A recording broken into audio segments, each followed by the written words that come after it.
The story of the life of Blessed Peter Torot begins here in Lavlavur in 1912. Now this is the exact place where Peter Torot was born, and since the place is near the road, he was named in Konwa language Torot, which means born near the road.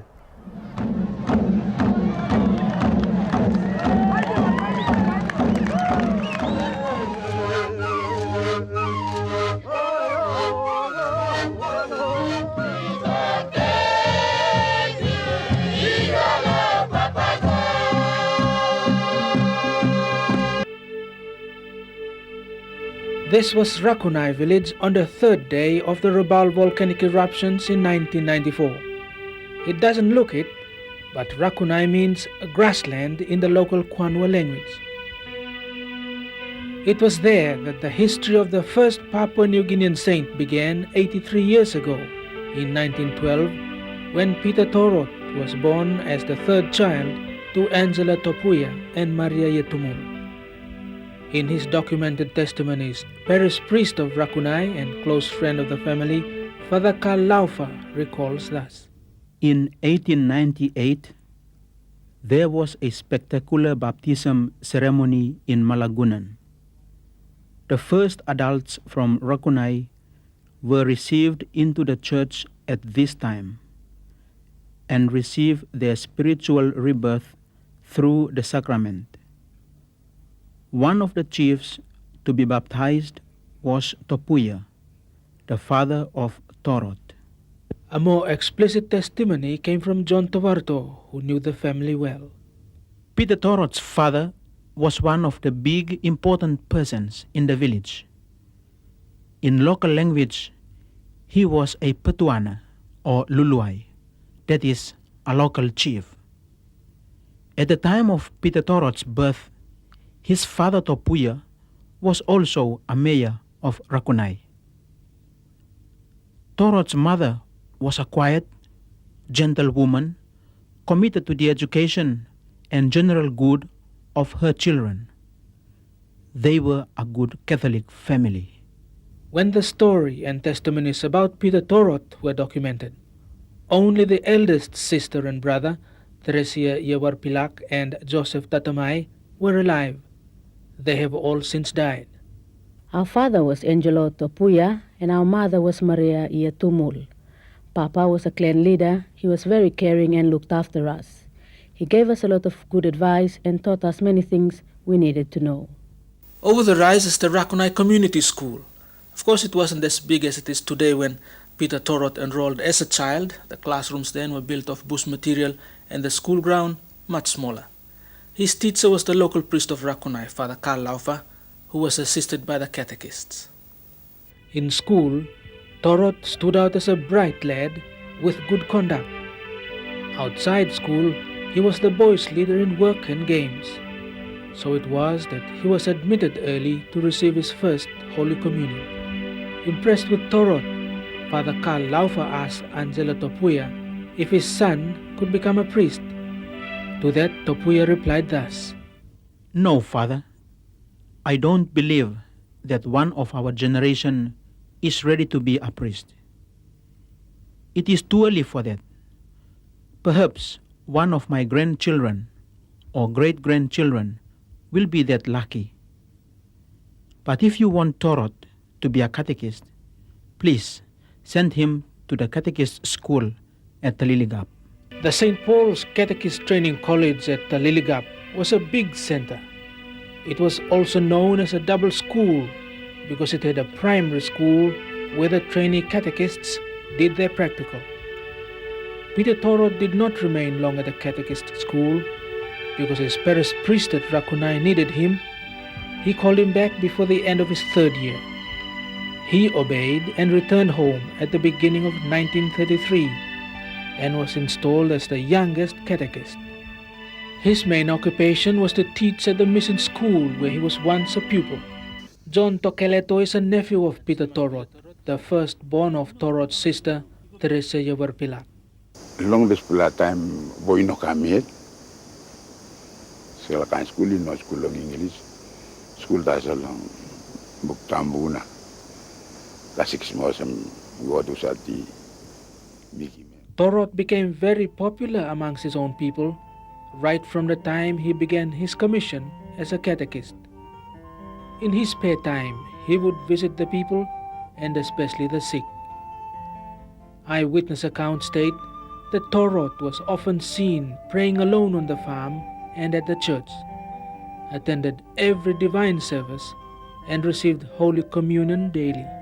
I came to know Peter Torot soon after he was installed as a catechist at Rakunai.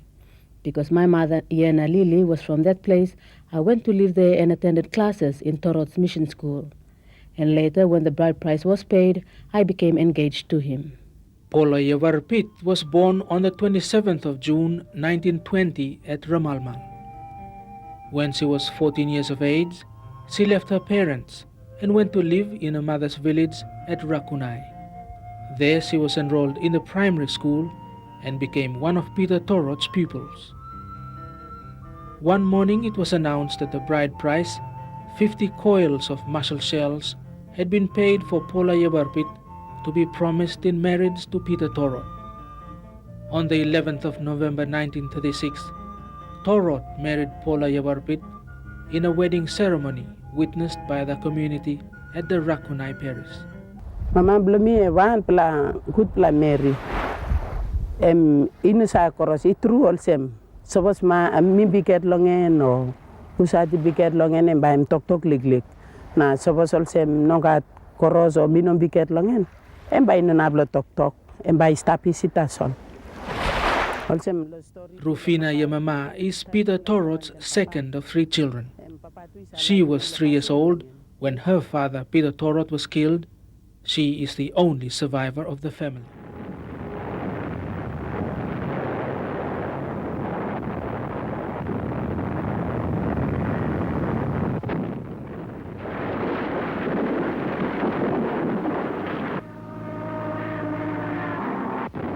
The Japanese landed on the Gazelle Peninsula on January the 23rd, 1942.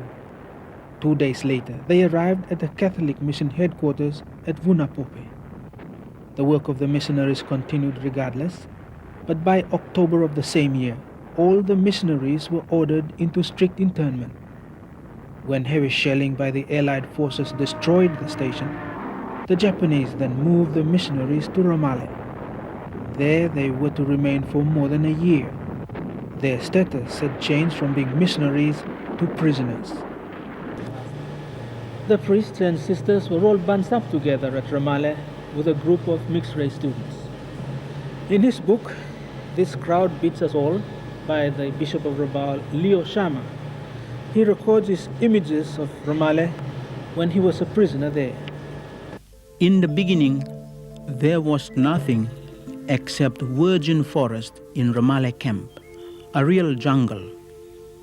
Wonderful giant trees formed a dense canopy over the whole compound. It was impossible for us to be seen from the air. The undergrowth had been cut away to make room for the different residents. Before we were allowed to descend into the deep gorge, we had to be counted again. Some of us, for whom it was the first experience in jungle life, gazed despondently into the gloomy depths of the chasm. And in this valley here, they started to dig the tunnels. We have 6 big tunnels here for the fathers, brothers, sisters, and for the seminarians. Besides that, we have quite a few tunnels here for the mixed-race people who were living here at that time. There were nearly between 300 and 400 people were living here in this area. Tokoleto led us to the dugout tunnel on the hillside used by Peter Torot. It was still intact. Inside one of the tunnels was a shelf dug out into the wall of the tunnel. As Tokoleto explained, Torot kept the Blessed Sacrament there. He also kept a lamp glowing beside it day and night. The tunnel, there were others for his brothers and relatives, were their shelter against air attacks.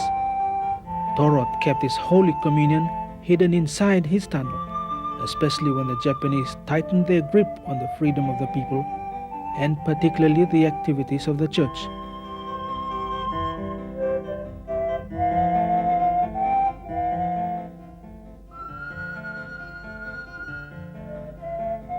As a catechist, Torot was alone at Rakunai. One of his most testing trials was when he single-handedly confronted the Japanese advance on the school and the mission station. Father Karl Laufer referred to this confrontation in his testimony. Courageously, he met the incoming Japanese when God and begged that the station be spared. But while he still spoke, a shot rent the air, and in the same moment, machine guns were directed on the evacuated station. The church, the house, and the school were damaged. It was to Torot's luck that in the confusion that followed, he slipped away. From this point on, he felt himself solely responsible for the parish at Rakunai. This did not discourage him though. All evidences illustrate that if anything, he was all the more inspired to carry on the work of the church. He conducted many of his teachings in open-air settings at Taogo, his family camp. He also ventured to other camps where people lived to continue his work.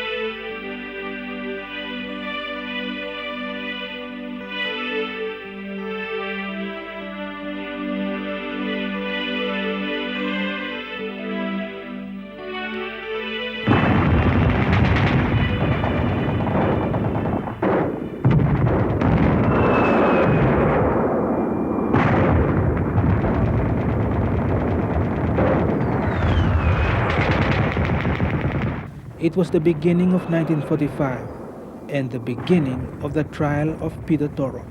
In this position document to the Pope concerning the life history of Peter Torot are recorded the testimonies of 26 witnesses. One character featured prominently in this document was Tometapa. Tometapa was the police boy at Wunayara. He was the first man to try to get a second wife for himself, but Torot intervened and left him a very bitter man.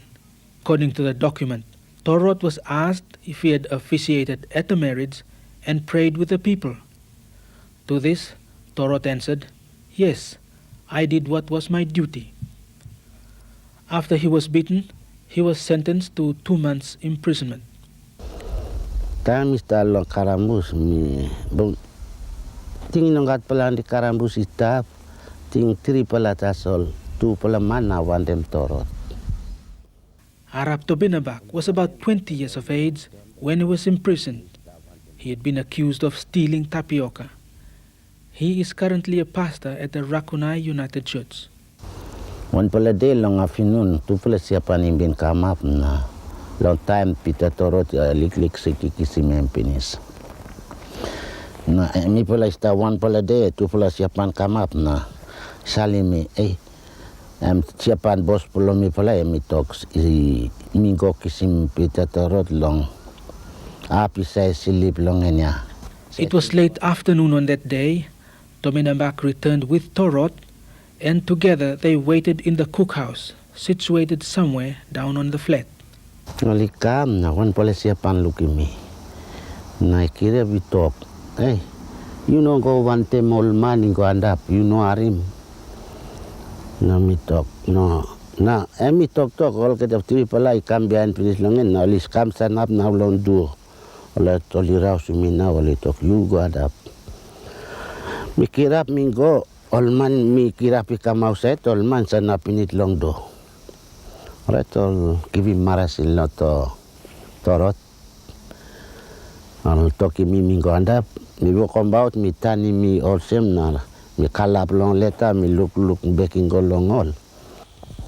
Arap Tobinabek was the last prisoner to leave the camp and slowly walked up this hill, up to the top, but kept looking back because he wanted to see what would happen to Peter Torot.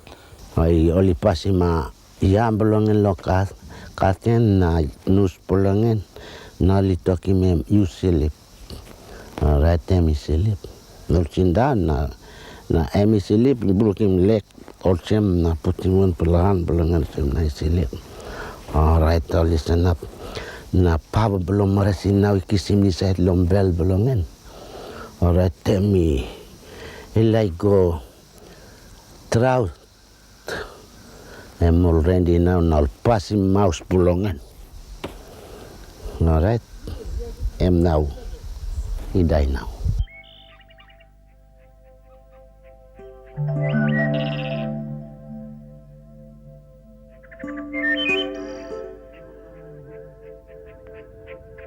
Peter Torot was injected with a lethal drug, after which he never regained consciousness.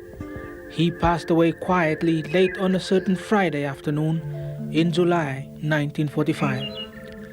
News of his death was not broken until the next day, when the Wunayara police camp was awoken with whispers that Torot was dead.